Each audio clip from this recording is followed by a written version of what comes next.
The great historian and educator Carter C. Woodson, he said this: "I am ready to act if I can find brave men and women to help me." Well, this evening we honor men and women who answer the call to action. It's activists, after all, who make history. We saw that in Montgomery, Alabama in 1955-56, when Rosa Parks refused to give up her seat on the bus to a white man. She was arrested and sent to jail. But Rosa Parks' defiance of an unjust law, her act of nonviolent resistance, sparked the Montgomery Bus Boycott and what some historians now call the Second American Revolution. E.D. Nixon, the president of the local chapter of the NAACP, had laid the groundwork for collective action in Montgomery. And Dr. Martin Luther King Jr., a young minister new to Montgomery, was asked to lead the boycott.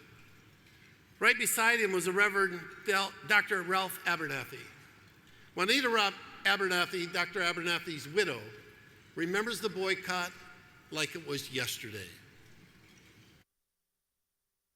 The bus drivers had been so mean to the riders, and most of them were black women.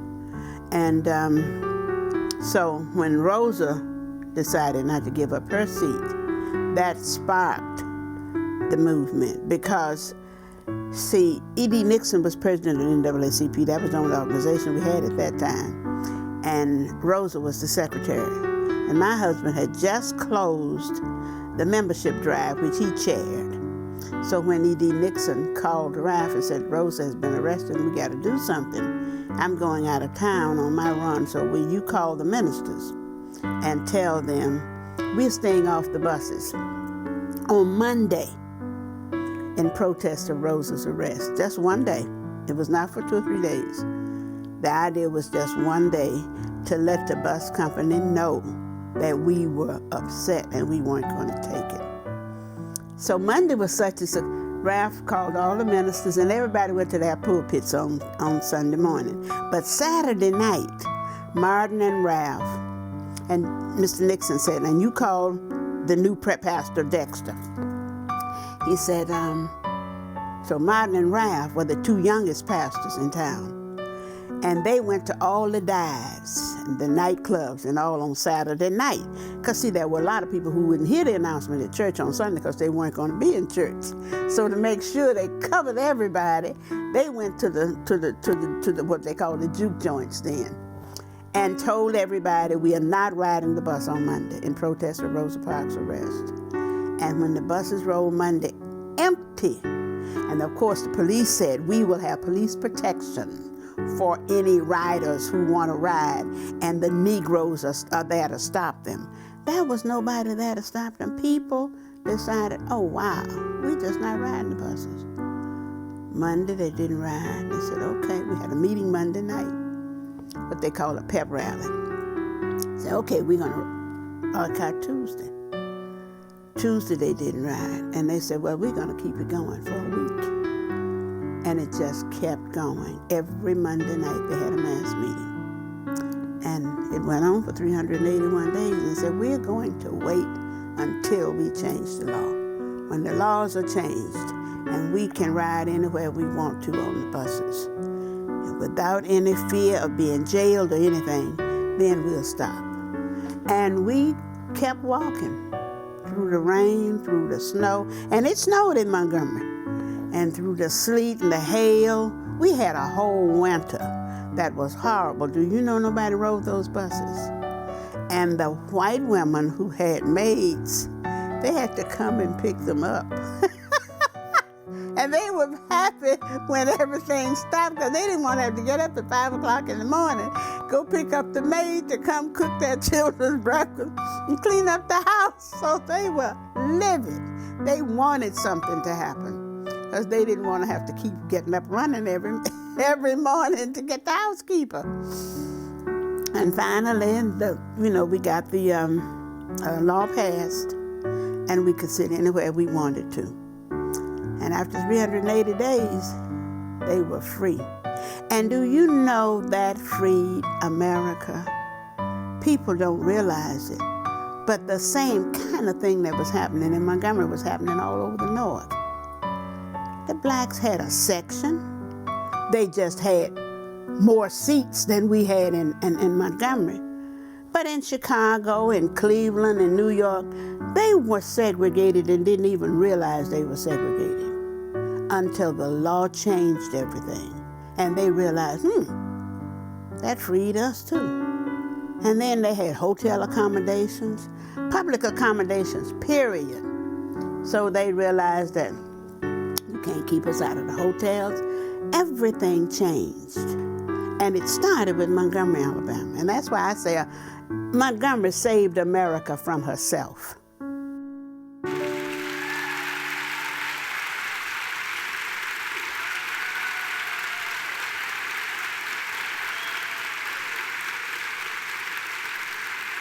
Wow.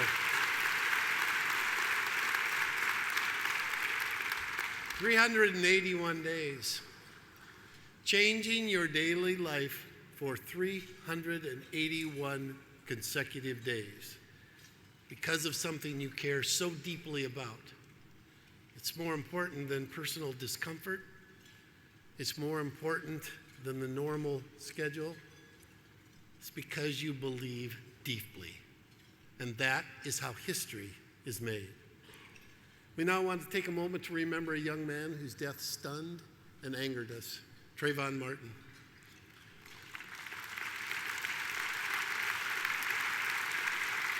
Our hearts go out to Trayvon's family and friends. We also say a silent prayer for all young men of color in America today. As President Barack Obama said, it could have been me. Trayvon Martin's tragic death reminds us that the struggle that was launched in Montgomery, Alabama 57 years ago is not over. Is not over. The civil rights cause will continue as long as there are civil wrongs. And we, after paying our respects to the giants who showed us the way, must march on, fighting injustice and causing trouble.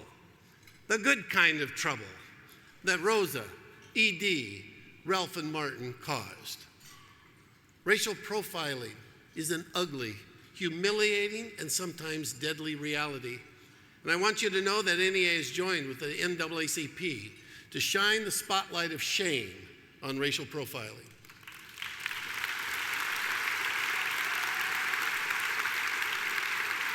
We felt that the Sam Cooke song, "A Change Is Going to Come," will be especially appropriate for this tribute to Trayvon and the continued struggle for equality in America. Tonight it will be sung by Richard Floyd as he's accompanied by Dennis Slaughter, both members of our multi-talented NEA staff.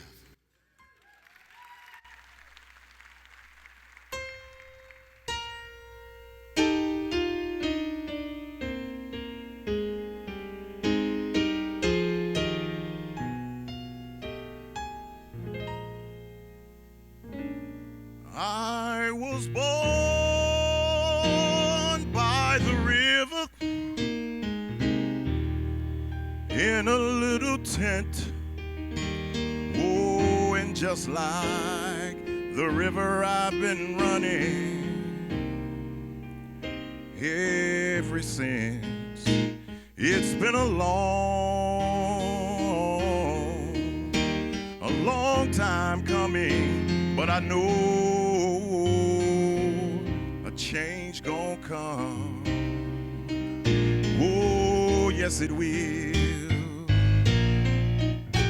It's been too hard living, but I'm afraid to die,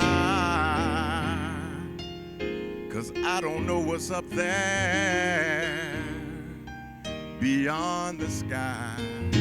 It's been a long time coming, but I know a change gonna come. Oh, yes it will. I go to the movies and I go downtown. but somebody keep telling me don't hang around. It's been a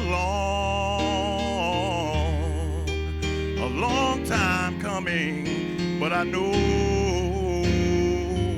a change gonna come.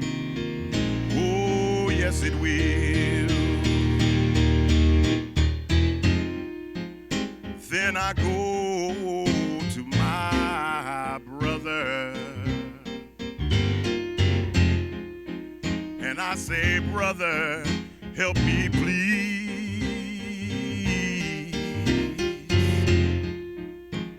But he winds up knocking me back down on my knees. Oh, there were times that I thought I couldn't last for long, but now I know I'm able to carry on. It's been a long time coming, but I know a change gonna come. Oh, yes it will. Then I go to my brother.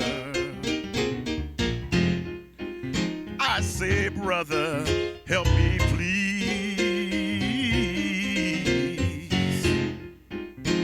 But he winds up knocking me back down on my knees. Oh, there were times that I thought I couldn't last for long, but I know I'm able to carry on. It's been a long time coming, but I know a change gonna come. Oh, yes it will. It's been a long time coming, but I know a change gonna come. Oh, yes it will.